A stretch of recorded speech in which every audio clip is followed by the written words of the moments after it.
Also in studio with us today is Fernie Rizo with Rizo Insurance Group. Now, Fernie, you've been here once before, but welcome back. Thank you very much. Excited to be back. Yeah, I know we're hiring a VA for you right now. Is that Today, still? as we speak. Oh, okay. See, that's As leverage. we speak. Right? It's happening without us. You know what I mean? I love all that kind of stuff. All right, Fernie. So Fernie Rizo with Rizo Insurance Group. Tell me a little bit about your business and then your entrance into the BNI world. We left the captive insurance world back in 2017, meaning I was working for a insurance company. We could only sell their product, their price. Left that, became an independent agent, started my own independent agency, and a State Farm agent friend of mine is the one that recommended me to BNI. So I went to go visit her chapter, really got a good vibe, and tried a couple of chapters that did not work out after that. So I joined one chapter. The chapter did not make it, so I went to another chapter. Chapter did not make it, just lack of numbers. The numbers were not there, so the chapter kept dwindling in size.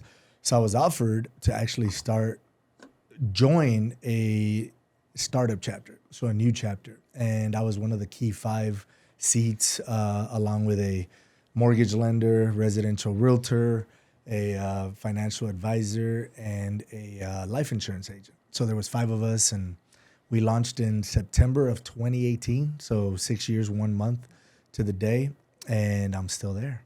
That's the group that's at Walk-Ons. Have you guys always been at Walk-Ons? No, we were at Tinka Taco for our first. Actually, we were only at Tinka Taco, to be honest with you, from when I joined the startup, about 6 months. So I think the group had been meeting there. I joined in April of 2018 or February of 2018. We were there for about 7 months. And when we launched, we did our official launch at Walk-Ons in Hollywood Park. And kind of bittersweet, excited to say we're moving from Walk-Ons into a bigger space because we have officially outgrown Walk-Ons after 6 years. That's awesome. I want to dig into that. After 73 months, I just great business relationship with them. So they're still going to be catering our food, because we have a great relationship with them. But we were on each other's laps, man. I mean, we've grown to over 40 members, and with the visitors that we have, director, consultant. I mean, even with the leadership team sitting in the front, away from the group, we're still needing to add tables almost every week, and it's just become a really crunched up space. What do you think? You've been in this a while. Your growth has been pretty explosive recently. Why the change? What changed to cause this growth? I don't want to toot my own horn, but I was the visitor host leader the last term. So I'm the new president. I'm serving as president now. Just been doing that for 4 weeks. But my term before, I volunteered to be the visitor host leader because I think there was a misconception of what that committee's purpose was. And me and my buddy John, our mover in the group, that was also on the visitor host team, man, we didn't take it for granted. I mean, I was hearing people say, we were looking at the power of one, and a lot of people were at 0 on the visitors. You got to bring 1 visitor a month. And you take for granted that a lot of times people don't know, right? And BNI has a saying, members don't know what they don't know. So we were taking for granted, why are people not inviting? Why are people not inviting? And you'd get frustrated. What do you mean you're not inviting? What really hit me is when some of the best members, the most contributing members, some of the leadership team, support team were telling me the same thing. That's where they were struggling. So what we did is we decided to go back into the vault, the BNI vault in BNI University. We put an 8-week curriculum together. We did 5 feature presentations. We did 3 education moments. We did a little bingo game to kind of make it competitive. And we had 65 visitors at our Visitors Day extravaganza on Leap Day. So our big motto was once in a 4-year opportunity, and we had 65 visitors. And ever since then, man, we've been averaging about 10. We were at 18 members when we did that extravaganza. We're at about 42 as of today. That's awesome. That was February 29th. So what are we, October? So 8 months? Mm-hmm. Because I'm a former educator. I was a teacher before I became an insurance agent, and you kind of take for granted, these are adults. They should know how to do this. They should know how to do that. Why are they not doing this? Why are they not doing that? A lot of times it's because they don't know. Yeah. And believe it or not, people were thankful. Like, they didn't know the strategies on how to invite the different types of personalities. There's, 4 or 5 different types of personalities. We had them do a disc test, our own members, to see what kind of member they were, who needed more support. And man, some of our members who were not inviting anybody are now our biggest rock stars when it comes to inviting visitors. So that's true leadership. Yeah. There. Where did that come from? I've been there long enough that I'm sure you remember the old 40 letter campaign. You remember that? Yep. The postcards. We used to mail out 40 letters, be pre-COVID. And I remember that was, I remembered that. I was like, we did a Visitors Day extravaganza back in, 2019.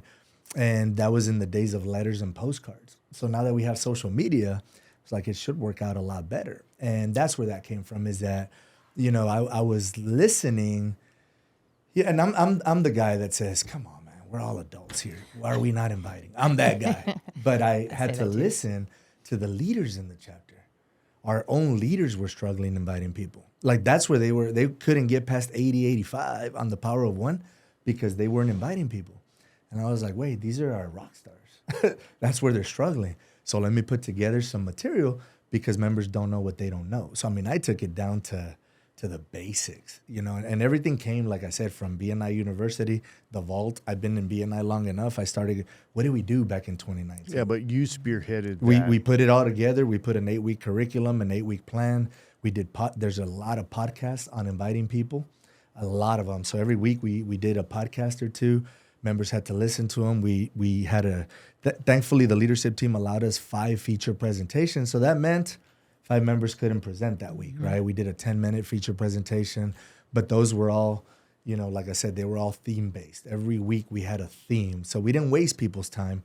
And then we did a bingo game, made it a little bit of fun. And that's where that came from. So went back to my teaching days, man. It's like, hey, what can we do to help our students be better? And it's changed the mindset of inviting. And now we average no less than 5 visitors every week. There's weeks where we have 10, 15 visitors in the room because people are no longer shy. They're not afraid. The members who were telling me they struggled, like, hey, I know people, but I don't know how to invite them. Now they're having 3 visitors in the room every week. So I'm really proud of that. Like I said, I didn't want to toot my own horn, but I'm not going to say that was the end all be all, but it definitely contributed to members feeling more confident on inviting people. Now, why is that important that you guys are getting more people in the room? Hey, man, for every visitor that visits you, and I don't want to mess up the numbers, but I believe it's $1,000 of new business per member, to each member in the group, right? So, when you look at that, our thank you for closed business has grown from about 900,000 pre-February to we're at 1.78 million as of last week. We've doubled our thank you for closed business because we've doubled the chapter size. So it all goes hand in hand. It's important because the more people you have in the room, the more visitors you have in the room, the more they're going to like what we're doing and join and know that, wait, I'm the only property and casualty insurance agent in here. Nobody else is going to take that business from me. It's not like a lot of other networking groups. And then when they join, you have access to at least 1,000 more people in their network. You said it, Gretchen, earlier. One member puts you in front of 150 people. Right. That's why that's important, because for every visitor, as a member now, you have access once they join to their network of professionals. Well, and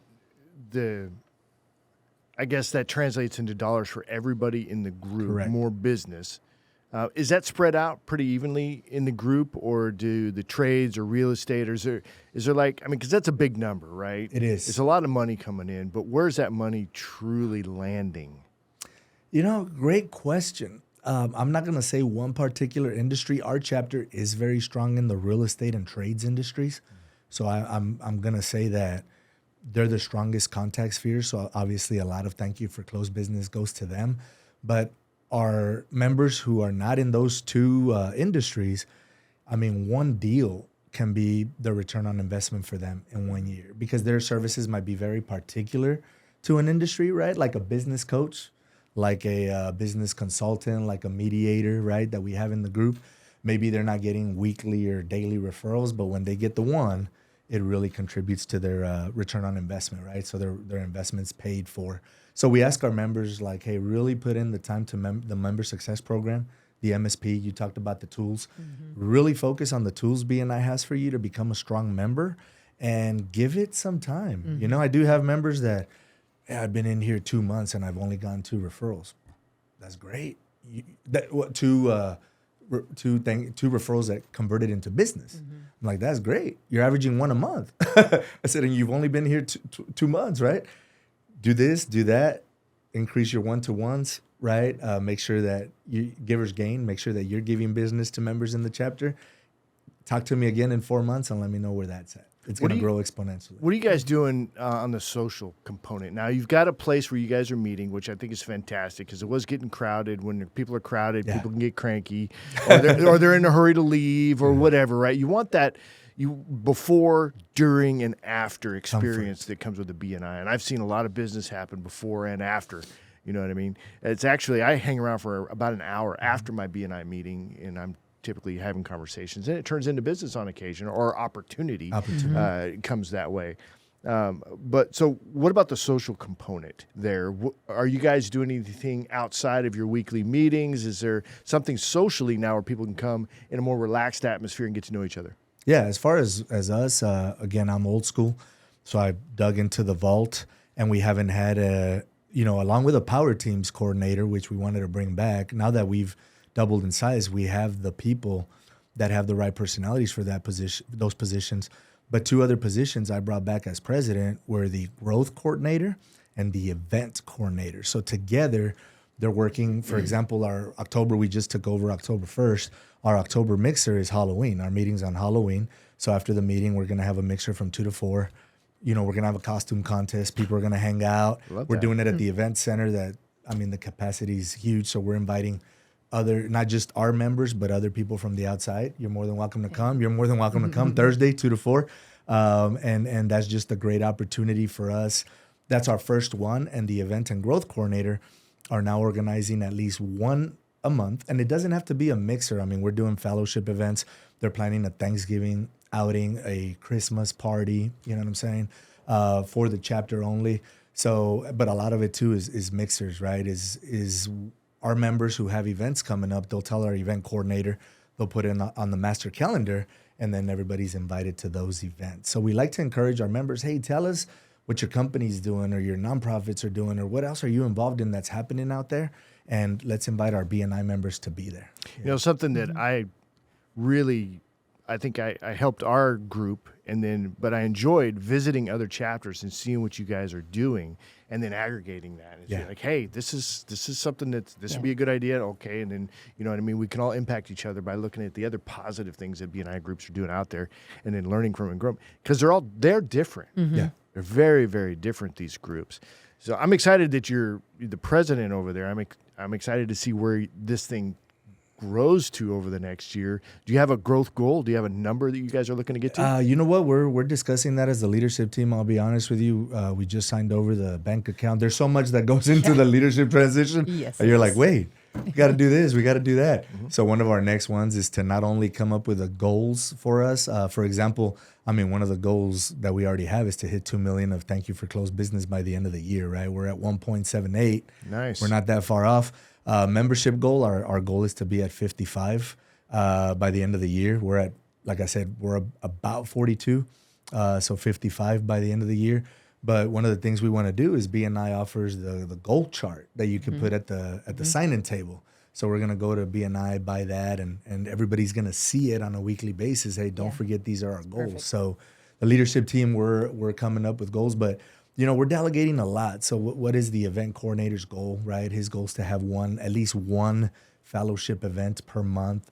The growth coordinator, his goal is to have one stag day per month where we invite the same industry, and you invite 10 landscapers, right? And it kind of puts the pressure, okay, which one of them is going to join, because we can only take one. So we have a lot of those kind of goals that we're going to put on paper, that we've discussed kind of on air, and I'm like, hey, put it on paper, let's present it to the group.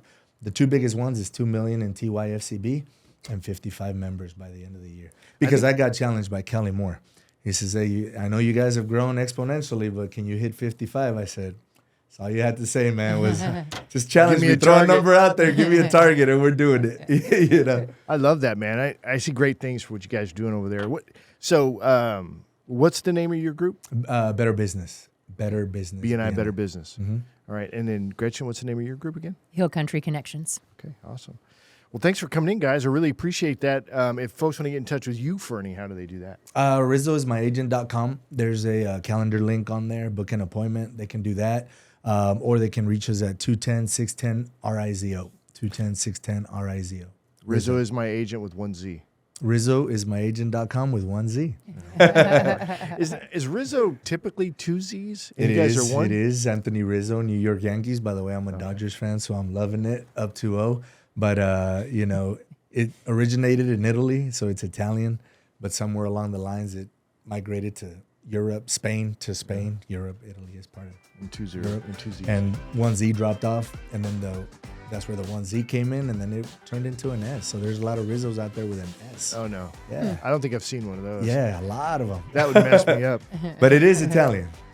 All right, guys. Well, thanks for coming in. I appreciate it. As we wrap up the show, quick reminder, check out our latest podcast and catch video version of the show anytime by visiting our website at satalkradio.com. It's going to be it for this one. You guys have a great week. We'll see you on the next one. Thanks, Mark. Thank you. Appreciate you. Guys.